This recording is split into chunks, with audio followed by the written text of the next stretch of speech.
In this video I use pencil to sketch, I get new toys, new tools, and I use a blowtorch. A lot of fun. Hello and welcome. For the past few months, actually 2 years, I had a stack of wood pallets in the garden. My partner wanted to make a garden furniture.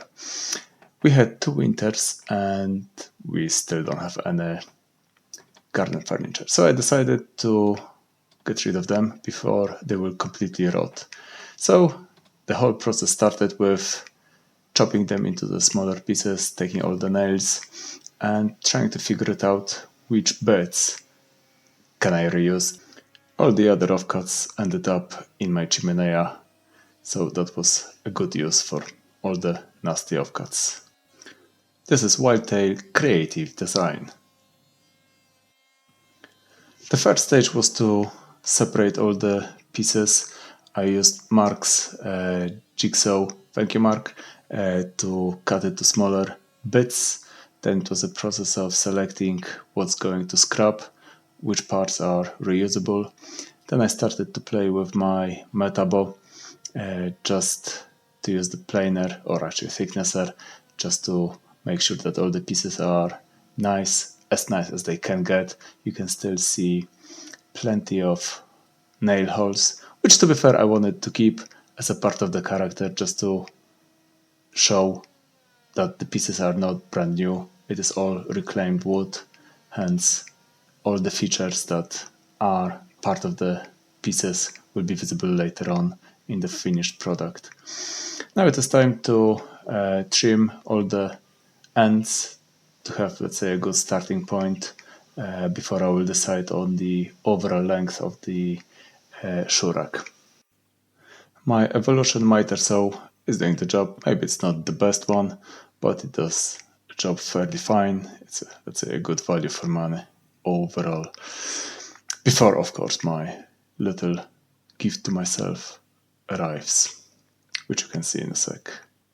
All the walls in the corridor are of course not square, hence I will have to fine-tune and slightly modify each bit just to suit the skirting board and all the other trim details that are already fitted into the wall. So I did sketch up overall layout. I did measure a couple of shoe sizes just to get a feel for it. How much space should I allocate for each one? What should be the height in between? And of course, the overall size to accommodate quite a few. Now, the fun part. My toys arrive, definitely approved by Luna. She's quite keen as well to have a quick look what's inside. I went a little bit crazy and I bought myself this lovely set of Japanese saws. And of course I had to test them just to check if they are really worth the money. And they are. It's absolutely brilliant. It's just a joy to use. It's just really, really nice. I got the set from Workshop Heaven for 190 quid delivered. I had to change, of course, my habit from pull to push. No, actually opposite way around, from push to pull. And I was quite happy with the overall outcome. It was reasonably square in both directions, so I was quite chuffed with the precision. And my first go, it was really satisfying. They were just that sharp, just nice quality product. So it was really good fun to use. Now I'm just having a little go how to set it up, how to leave the gaps between each bit, each piece of the timber, just to make the overall width sufficient to accommodate the usual shoe size. So I'm just double checking, is it in line with my sketch, or do I need to make any small modifications to tweak this one. I could get not enough of the new set of the saws, so I had to test at least most of them. So instead of using my miter saw, which probably would be a little bit quicker and easier, more repeatable, I was just playing with a hand saw. That was just a good fun. I just enjoyed it. It was so satisfying just to play, mark it up, check the squareness, and then cut it and cut it and cut it again. It was just a good fun. They were just that sharp, really nice. And initially I didn't know which one is most suited. I was playing with the smaller medium and the baby size, just to check up what is the difference and the final finished of each cut. Now I'm just trying to visualize what will be the connection between horizontal slates with the uprights and all the other intermediate support beams or planks, pieces of timber. Now I'm just testing another one just for fun, just to have a go. Is it more rigid? Yes, it is. And just to play with the different options, what do they offer, just to get a feel for a set of saws. I did use my very basic set of chisels from Stanley. I think this is another one on the list that one day I would like to upgrade it. I just don't like them that much.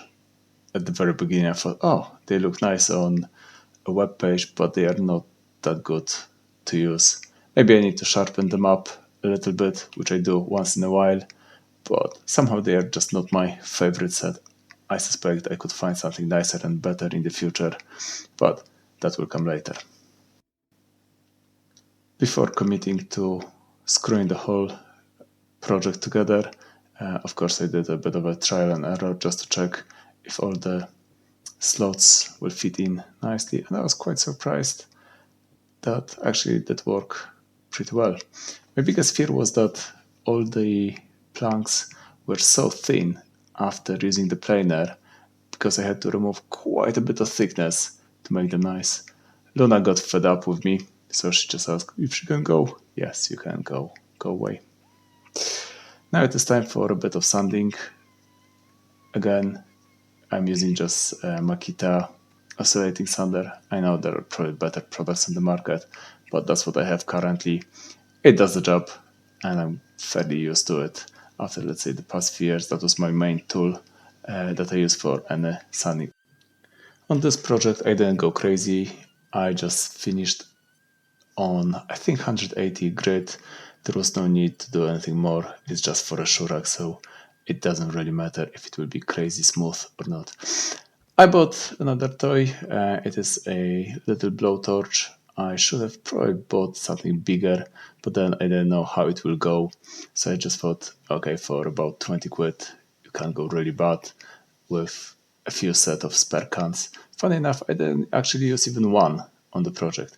Yes, I had a fire extinguisher on the side, just in case. Yes, I'm using the blowtorch on top of a timber, but I thought the flame is so small that it is fairly sensible and it's fairly low risk overall. It was surprisingly slow process to go through all the pieces one by one, but it was quite satisfying to watch how you stain or how you burn the surface of the timber. It was quite nice to watch, quite nice to do. At that stage, I realized that all the pieces, after using the blowtorch, were really, really dusty. So I just thought I'll just get rid of a little bit.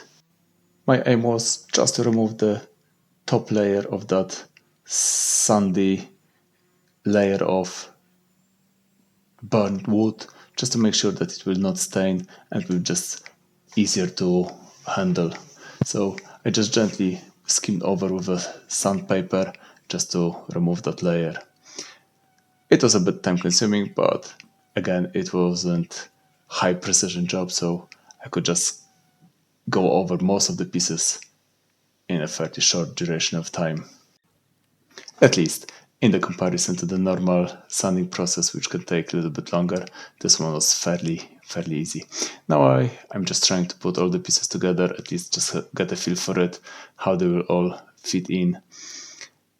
When I did chop all the pallets, unfortunately some of them were of a different size, different manufacturer, so not all the pieces were the same size overall, so I had to play with the thickness just to make sure that they will be at the end of the project the same, and it will be easier to assemble the whole lot. I didn't have enough pallets to have extra spare pieces, so I was running quite low on the stock, so I had to use what I actually have, A few of them unfortunately broke when I was processing them. Some of them just snapped. They were just too thin and they just cracked. That was really frustrating. If I would have many spare pieces, that would be easier to manage, but it is what it is. So I had to play for the pieces and just use them a little bit thicker where I thought they need to be thicker, a little bit thinner when it didn't matter much, just to make the aesthetics fine. That was the fun part, put all of it together. I just tried to screw it. I didn't use any glue, so it was quite quick and satisfying process. I pre-drilled most of the holes because, again, individual pieces were really thin and I did fear that they will snap or split when I will be just screwing directly through them. So I did pre-drill almost every single hole during the process. Now it was time to slightly customize a few bits, which I probably missed when I took overall dimensions. Luna, as usual, was supervising the work. Osmo, if you are watching this one, feel free to reach out to support my channel if you would like me to use your products in the future. Now it is the fun part, application of the Osmo oil.